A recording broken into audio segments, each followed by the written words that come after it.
forest to city, repentant Boko Haram members get government's care. I believe that the support and services being given to them is preparing them adequately for integration. Hypertension, fast growing, also fasting killing. But when last did you check yours? When did doing the right thing become a crime? EFCC staff allegedly killed by colleagues. A two-count bullying charge, bordering on criminal conspiracy and culpable homicide, has been filed against them.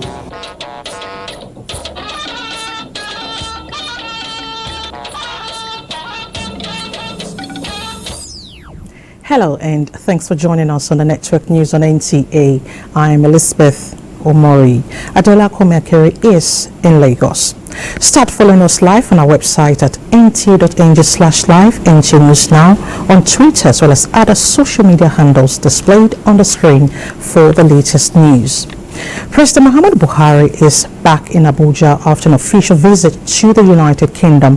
State House correspondent Adamu Sambo reports that the president was received on arrival at the Nnamdi Azikiwe International Airport by his Chief of Staff, Professor Ibrahim Gambari, and the FCT Minister Mohammed Musa Bello. Others include Director General, Department of State Services, Yusuf Magaji, Deputy Inspector General of Police in charge of Finance and Administration, who represented IGP Usman Alkali Baba and other senior government officials. While in the United Kingdom, President Muhammadu Buhari participated in activities marking the coronation of the British monarch King Charles III, including the meeting of the Commonwealth heads of state and government. After the official engagement, the president undertook a routine medical check at the instance of his dentist. The Federal Executive Council at an extraordinary meeting gave approval for the establishment of 37 new private universities. The council resolved that federal, state and local governments are now to adopt the Employee Compensation Act to protect their workers. Aviation Minister Hadi Sirika says Nigeria Air will fly before the end of May. State House correspondent Jide Onifade reports on these and other deliberations of the council's extraordinary meeting. More than 40 memoranda were presented before the Federal Executive Council at the extraordinary meeting presided over by Vice President Yemi Osinbajo. At the end, 6 members of the council briefed the press on some of the issues addressed at the meeting. Minister of Labour and Employment Chris Ngige says the council approved and directed the adoption of the Workers' Compensation Act 2010 by all federal ministries, departments and agencies. States and local governments are also to be encouraged to implement the same. With a percentage contribution is an insurance premium, that 1% of remuneration. You pay it and it insures the worker against this workplace accident or injuries. On education, the Federal Executive Council approves the establishment of 37 new private universities. One of the universities is an online university by a woman. We have so far established 72 universities. Similar to this is the approval obtained by the Minister of Humanitarian Affairs, a policy on the National School Feeding Program. Memo that was submitted, which is to seek Council's approval for the engagement of 4 federal agencies for the training of the non-graduate and power beneficiaries. Minister Hadi Sirika also speaks on the memo the Aviation Ministry presented and got approval. Part of our roadmap, the Aviation Leading Company has been established and approved by Council. So therefore, entrepreneurs in civil aviation will have access to lease equipment at affordable rates. The Minister of Water Resources and the Minister of State Transportation speak on the memos they presented before the Council. The first one is for the appointment of a consultant to supervise the concession of the Dadinkowa 40 megawatts hydropower project. The first is about regarding the ratification of 6 international maritime organizations conventions, treaties, protocols, which had long been adopted and came into force several years back. In the State House, Jude Onifade, NTA News.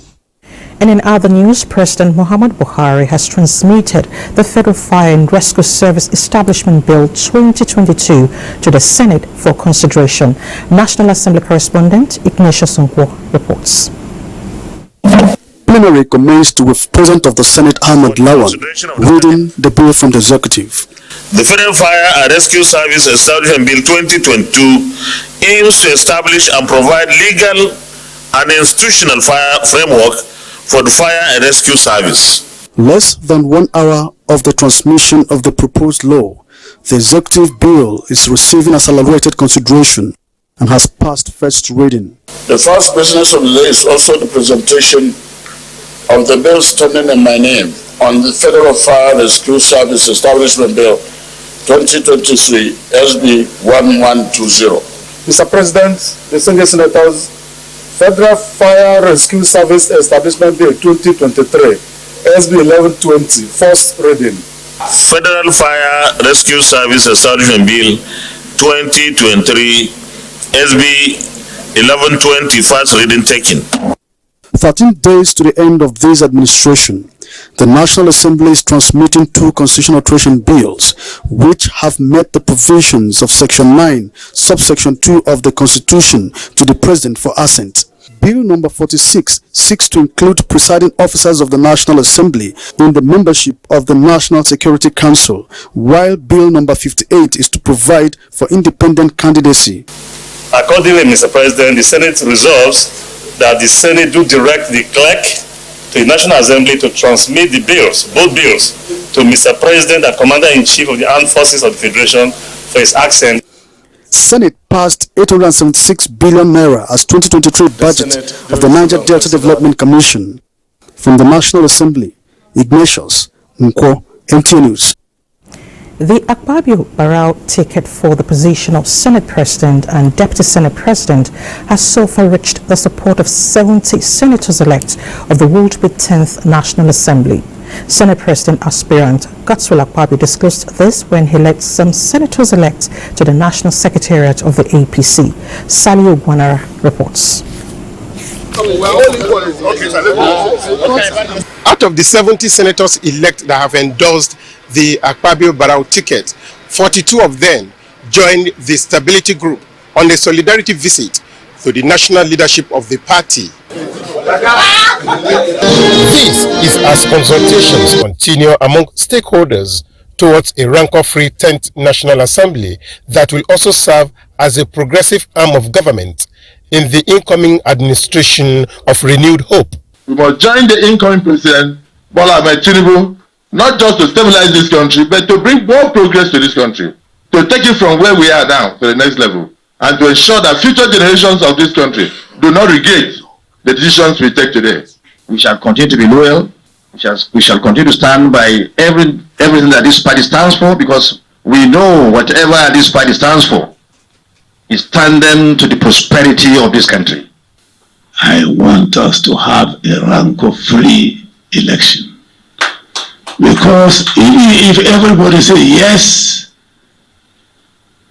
it's Akpabio or X or Y, the rules of the game say there must be election. I want to warn you not to be late.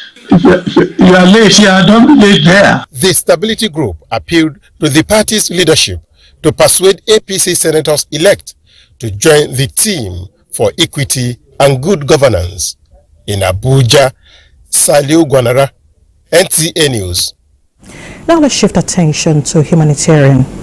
Rehabilitation, improved welfare, good living condition and feeding of surrendered Boko Haram and other rescued victims of insurgency have remained focus of the Borno State Governor, Professor Babagana Umar Zulum's sustained efforts in the post-insurgency and stabilization era, giving rise to what is now called the Borno model of non-kinetic approach. Maimuna Garba examines the condition of the surrendered Boko Haram members at transit camp and their journey into reintegration. Peace is coming at a cost, as Borno State government is making significant effort in the reintegration process for the surrendered Boko Haram and rescued victims, starting with the de-radicalization and rehabilitation. We are living peacefully in Dikwa and nobody returned to the old way of life as government is giving us stipend. All reintegrated insurgents in Dikwa town are living good. We appreciate Borno State government for taking good care of us at the transit camp. These are testimonies of some repentant insurgents expressing satisfaction over how they are being treated at the transit centers and beyond. Their submissions represent hundreds of the surrendered Boko Haram undergoing de-radicalization, among other stabilization programs.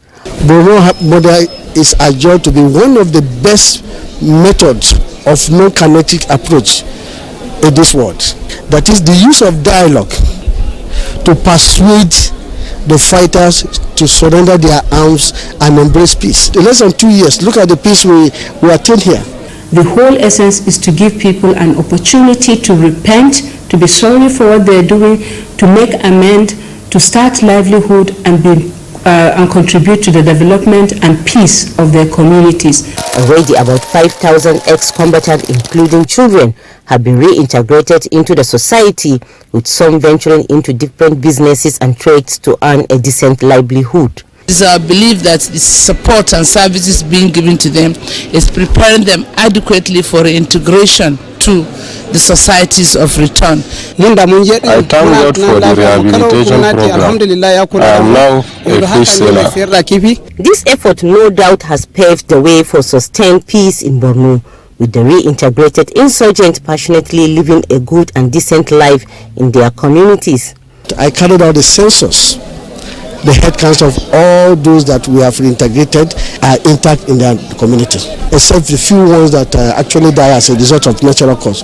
We in the community wholeheartedly welcome the idea, and we accepted them in good faith.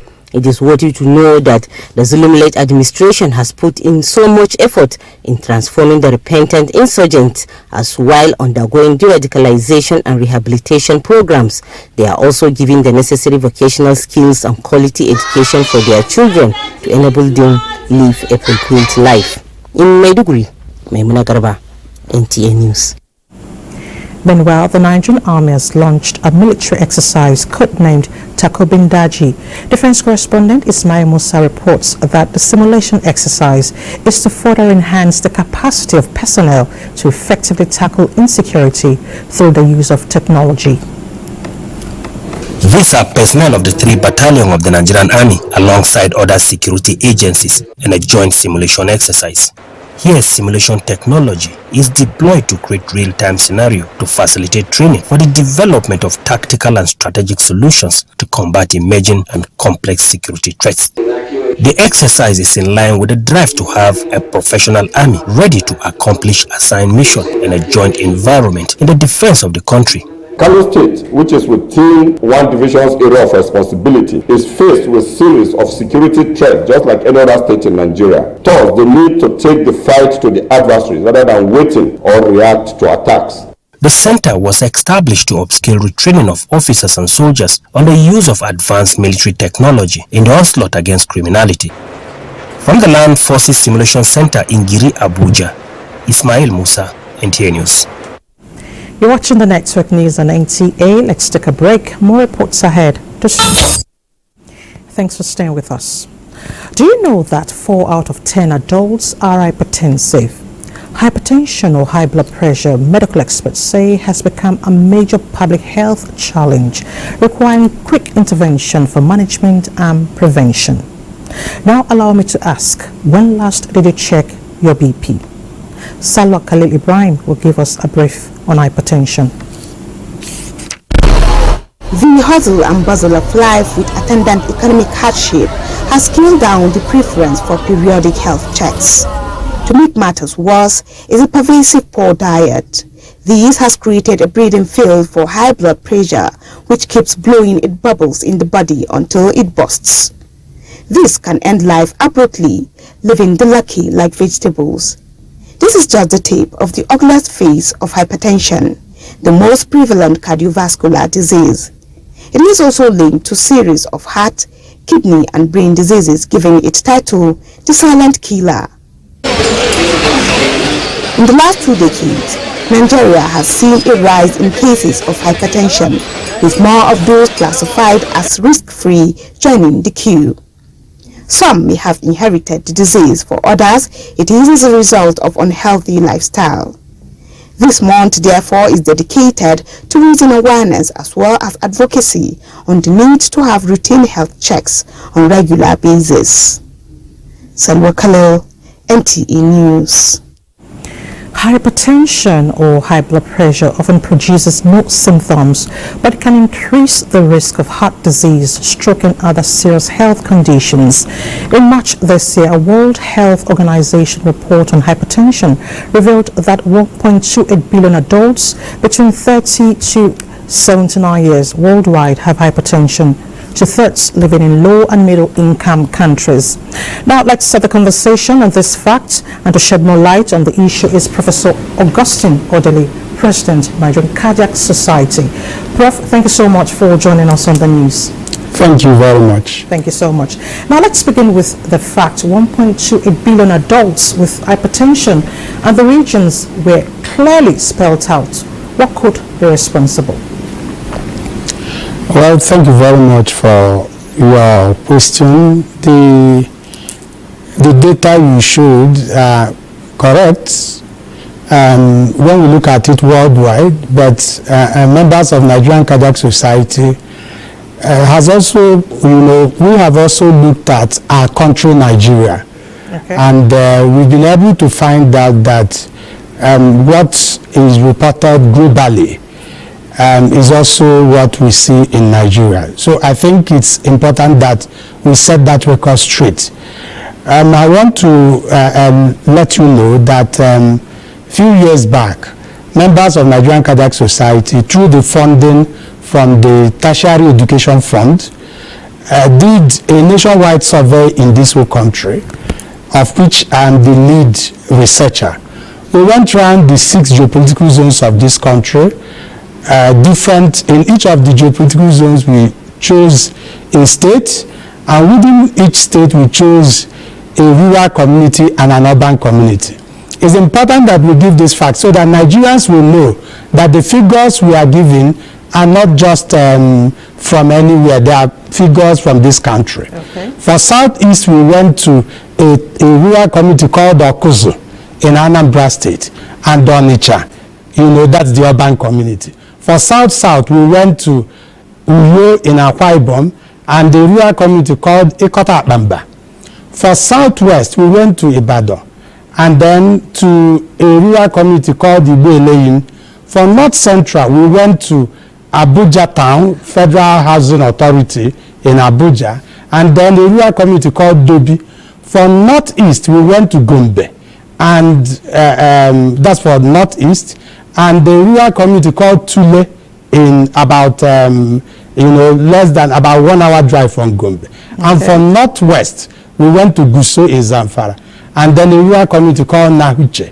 We went all around this country and we got the figures we have, which, has been published and reported. And it's important I mentioned these communities so that Nigerians will know that when we talk about the prevalence of hypertension in this country, that 4 out of every 10 adult Nigerians are hypertensive. This is published. Prof, I'd like so to I think it's important that we get this fact. Okay, let's do a bit on education rather. What's the difference between low and high blood pressure? Because most Nigerians would like to hear from you. Well, what we are most worried about is hypertension. Usually which is the high blood pressure. Usually in public health, discussions like this, we don't want to talk about low blood pressure because some people get confused about low blood pressure. But that's not the issue. The issue at this point is elevated blood pressure. Okay. It's true that when you have some diseases, for example, if you have shock, if you lose a lot of blood, for example, your blood pressure will drop. But it's not the drop that is the problem, it's the fact that you have lost a lot of blood. So for this, our concentration really, it's on elevated blood pressure. Okay, so how do we reduce and manage this burden? Well, the important thing really is to, first of all, know that this problem is with us, and then two, for every adult Nigerian to make it a point of duty that you must check your blood pressure. Because the main challenge with hypertension is that it has no symptoms. Okay. The sufferer of hypertension has no symptoms. Some people will come and tell you, oh, that when my blood pressure is elevated, I will have headache. Or when my blood pressure is elevated, I will not be able to sleep. Yes, in few individuals, such things happen. But in greater percentage of individuals, hypertension has no symptoms. Okay. However, the process of detecting it is a very simple thing. Okay. So, and that's why we keep making this call that every Nigerian should make it a point of duty to check his or her blood pressure. Always. Regularly. All right, Professor Augustine Odili, President, Nigeria Cardiac Society. I want to thank you so much for educating us. Thank you very much. Thank you very much. Thank you so much. Still talking health, the First Lady of Nigeria, Aisha Buhari, has called on well-meaning Nigerians and other partners to continue to support activities of the National Youth Service Corps for the promotion of national unity, peace and development. The First Lady made the call during the launch of a special medical outreach of the NYSC as part of activities commemorating the 50th anniversary of the scheme. State House correspondent Aliyu Kabir reports. 2 years of activities were lined up to celebrate 50 years of the National Youth Service Corps of fostering unity and development, particularly amongst the Nigerian youth. The special medical outreach of the scheme under the NYSC Health Initiative for Rural Dwellers is aimed at supporting the grassroots people for the treatment of various health conditions, which the First Lady described as a huge milestone towards improving the health of the nation. In particular, the scheme has proved its relevance in facilitating unity, integration and development of our dear nation. It is notable that the scheme has made enormous impact, especially among rural dwellers, which has continued to attract commendation from both within and outside the country. While I join millions of Nigerians in celebrating the NYSC at 50, I call on the management of the scheme as well as the core members not to relent their efforts in promoting unity of the country by providing quality service delivery to the nation. In line with our commitment to sustaining the relevance of the scheme through its post-Golden Jubilee operations, I would like to assure Nigerians that the provision of quality health services will remain one of our priorities. In an appreciation of the NYSC Health Initiative, the First Lady has donated a well-equipped mobile clinic to enhance the performance of the core medical team. In Abuja, Aliyu Kabir, NTA News. From health, we now move to infrastructure. Housing projects executed through the Cooperative Housing Development Loan Window of the Federal Mortgage Bank of Nigeria have been inaugurated in Enugu State. Minister of Works and Housing, Babatunde Fashola, who performed the inauguration, re-emphasized federal government's commitment to provide more housing projects for strata of the society. Susan Eze reports. Sprawling over a large piece of land in the Trans-Ekulu area of the coal city, the Winners Estate, comprising 254 housing units of 4-bedroom bungalows all in suite, is one of the 9 housing projects financed by the Federal Mortgage Bank of Nigeria in Enugu State through their various loan facilities. A project of the iConnect Investment Limited, the estate has turned some tenants in the coal city into landlords. It's cool, it's calm, there's security. My children are so glad, we are happy, we're complete happy people, and we're excited to be part of the people being celebrated today. This project, according to the Minister of Works and Housing, is a symbol of what is going on nationwide. Our housing interventions address a broad spectrum of different needs, from low to medium and middle class needs. We certainly have not reached everybody, but clearly we have reached some, and that is important, because if people like this can dance, it means that if we continue the work, many more will dance, many more will smile. I want to thank the Federal Mortgage Bank and ICONET for making housing available to our people. Commending the iConnect Investment Limited for leveraging on the cooperative housing development loan window, Overboard Chairman, Federal Mortgage Bank, described the cooperative loan facility as a game changer. We are therefore committed to working more assiduously with other stakeholders in the sector, including labor unions, in fulfilling the housing component of the Federal Mortgage Bank of Nigeria's mandate. We say a very big thank you to Federal Mortgage Bank of Nigeria. With joy and excitement, the house owners received the keys to their homes. In Enugu, Susan Eze, NTA News. Media executives of public broadcasters in Africa are in Abuja for the 14th Ordinary Session of the African Union of Broadcasting AUB General Assembly. Director General of the NTA, Abdulhamid Demba, says the session will allow for peer learning and exchange of solutions to challenges facing broadcasting on the African continent. Onenge Fineface brings us details.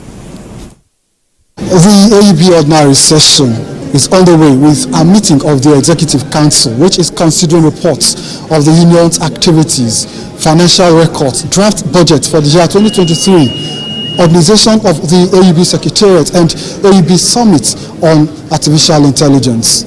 The Executive Council meeting also considers progress on AUB construction project and launch of the Pan-African Radio and Television. The Executive Council has gave a lot of strength to the union.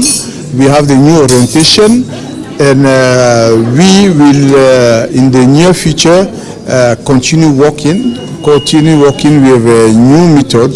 There are new projects. We have received the go-ahead of the Executive Council. Director General of the NTA, Abdulhamid Demba, says serving as host gives the NTA opportunity to showcase Nigeria to the rest of Africa, as well as affiliate members of the AUB. The AUB, in fact, has come of age because this is going to be the 14th edition of the General Assembly. So much has been learned over the years.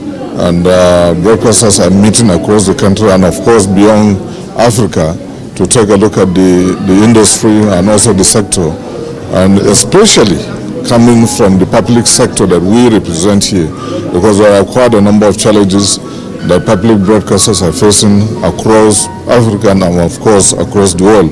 The theme of the AUB Ordinary Session is the digital transformation of the world, impacts and challenges for African broadcasting. In Abuja, Onenge Fineface, NTA News. This is the network news on NTA. We head to the seat of Aquatic Splendor now, where Adiola is standing by. Adiola. Thank you, Elizabeth. The need to uphold the desire to live and act together, build a sustainable world of peace, solidarity and harmony remains sacrosanct to any society. Interestingly, this is what the world truly needs at present to eliminate all forms of discrimination and intolerance, including those based on race, color, gender, language, religion, political or other opinion like ethnic and social origin. The correspondent extras ways in which people can live together in peace and achieve common goals. Nigeria is a heterogeneous nation, so the need for peaceful coexistence among its citizens is essential for socio-economic development. The International Day of Living Together in Peace, marked on May 16 every year, is a good opportunity to bring to the fore factors that can affect peace, unity, and love for one another. And it's to that extent you now understand and appreciate the essence of having man living in a society that recognizes all the rights accruable to any human being, not only to live at peace with himself, at peace with his inner being, and at peace with his not just neighbors, but also with his environment. How can Nigerians embrace peace despite their differences? When something happens, we will not allow it to expand. We will try to calm down everybody. As much as we also want to live with people, people need to also live with us, you know. And it is when there is justice, when everybody sees that, okay, if there is anything that's happening to me, if I take it to this place, I'll get justice. That's when the society will be good. Ending racism and building peace is the theme of the 2023 International Day of Living Together in Peace.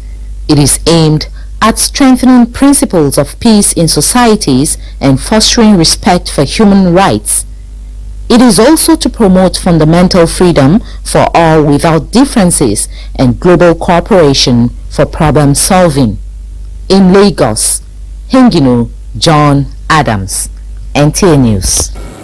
The Manufacturers Association of Nigeria (MAN) is asking the federal government to suspend the 2023 fiscal policy measures and retain the previous excise duties roadmap as approved in 2022 to foster stability in the affected sectors in the interest of the Nigerian economy. The concerns were raised by top management of the organization and stakeholders in Lagos at a media parley as an alternative measure to increase revenue and attract foreign direct investments. So the 2023 fiscal policy measures, a month to its implementation date, MAN says is sending negative signals to the business community locally and internationally, which will invariably affect potential investors. President of the association, Francis Mashenye, says the exponential increase is coming at a time when the manufacturing sector is facing crisis and acute recession. He noted that it will, among others, affect the country's ease of doing business. The decline in profitability of the industry will result in a decline in industry's total tax contribution to the government because companies' income tax, CIT, value-added tax, VAT, and education tax are directly tied to the performance and profitability of the company. Top management of MAN added that the sector suffered 169% decline in profit before tax in the first quarter of 2023, with a gross decline also of 31%, and appealed to the federal government to seek alternative measures to address the issues. The manufacturing contribution to GDP for more than 2 decades now has never gone beyond 11 to 12%. Now it's going to all-time low of 9%. This should be signal enough for any government to recognize the need to specially address the sector. We then had a massive suppression of sales during the height of the cash crisis. So the industry is really on its knees, and therefore what we need is a period of stability so that the industry can recover. And then you need to look at the economy holistically. In the last 8 years, we've had an economy that's totally moribund, and we really need to look seriously at pepping up this economy.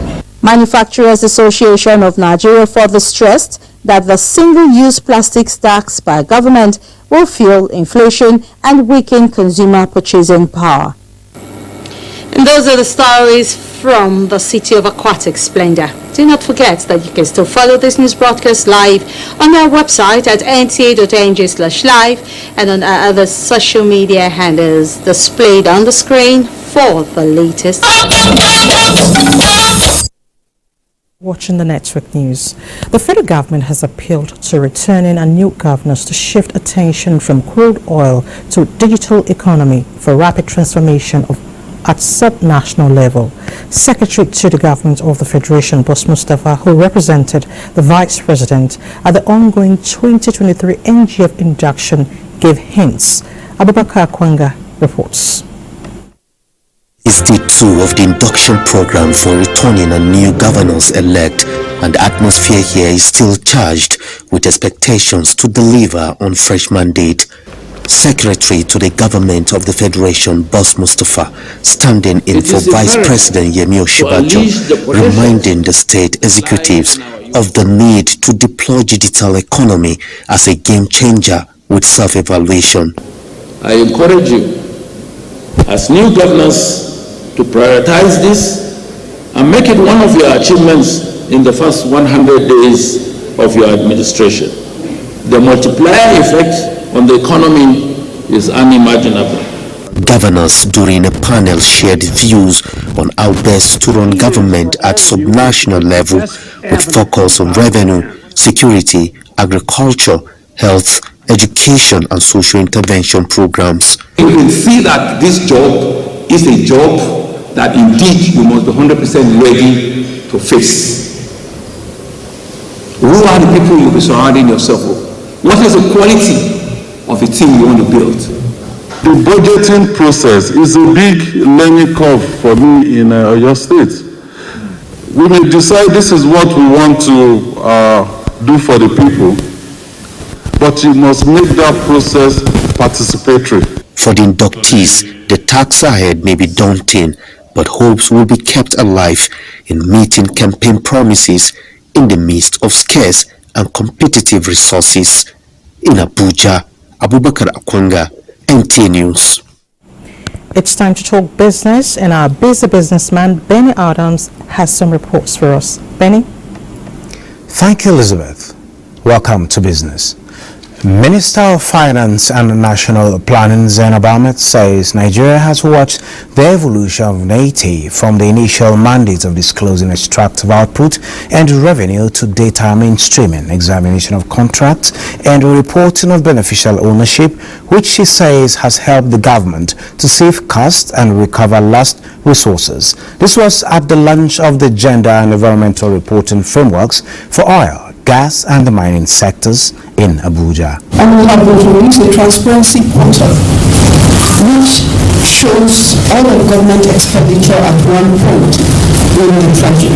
So when you visit the transparency portal, you can drill down to every spending that is above 5 million naira of government for every agency of government that is in the different system. We are proud to display data and information on environmental payments, impacts, monitoring and management, as well as the information disclosure on gender equality, participation and employment in the extractive industry. Secondly, the Petroleum Industry Act complements the content analysis within the act, showing the worldwide disparity. And the Norwegian envoy to Nigeria is advocating a legislation that will include gender balance in all business transactions. This is as Nigeria ranks 123rd output out of 143 countries on the global gender gap. This was at the launch of the Purple Book titled From Voices to Action for a Gender Inclusive Society in Abuja. Decided by law that regional companies that were on the stock exchange, they had to have a better gender balance. It is projected that it will take at least 132 years to close the gender parity. We believe so, and we don't care who takes the glory. The market is positive as at the end of transactions today. The old share index was 571.1 million shares in 6,143 deals, corresponding to a market value of 6.8 billion naira were traded. And at the close of trading, data shows 8% decline in volume, 21% improvement in turnover, and 2% improvement in deals. Well, that is... Thanks for staying with the NTA. The Economic and Financial Crimes Commission, EFCC, has confirmed the demise of its staff inspector Abel Issa Dixon, who died on the 7th of this month at the Usman Danfodio University Teaching Hospital, Sokoto. The head of media and publicity of the commission, while briefing the media, confirmed that the incident occurred after the deceased disagreed with two other officers of the commission over procedures on custody of items belonging to a suspect in detention, which led to a scuffle and the deceased sustaining injuries. Head media and publicity of the commission says the two officers involved in the incident have been suspended by the commission and handed over to the police for investigation and prosecution. Which I have for you is that a two-count holding charge holding a criminal conspiracy and culpable homicide has been filed against them at the Chief Magistrate Court in Abuja, Sokoto. Both offences are punishable under sections 60 and 191 of the Sokoto Penal Code Law 2019. Without prejudice to the investigation by the police, the officers will face further disciplinary actions upon the conclusion of police investigation. The body of the late officer has been laid to rest in Jos Plateau State. Next, some sporting stories. Mr. Muhammad Buhari has extolled the virtues of late Professor Nimi Briggs, describing the deceased as a peaceful individual committed to nation building. At the valedictory session in honor of the late Professor Briggs, who was chairman Committee of Pro-Chancellors in Nigeria, President Buhari, represented by his Chief of Staff, Professor Ibrahim Gambari, further eulogized the former Vice Chancellor of the University of Port Harcourt and Pro-Chancellor, Federal University Lokoja, late Professor Briggs, as a thorough educationist who built bridges of development, especially in the education sector, across the length and breadth of the nation. For the gift of the life of Professor Briggs and the many opportunities to be of value to fellow human beings and to society at large. We gather here today not to mourn or lament, but remember with the greatest esteem, and I must add, admiration for the life of one of the most outstanding citizens and patriots ever produced by our country. And that's the news. Thank you so much for watching. I'm Elizabeth Omori.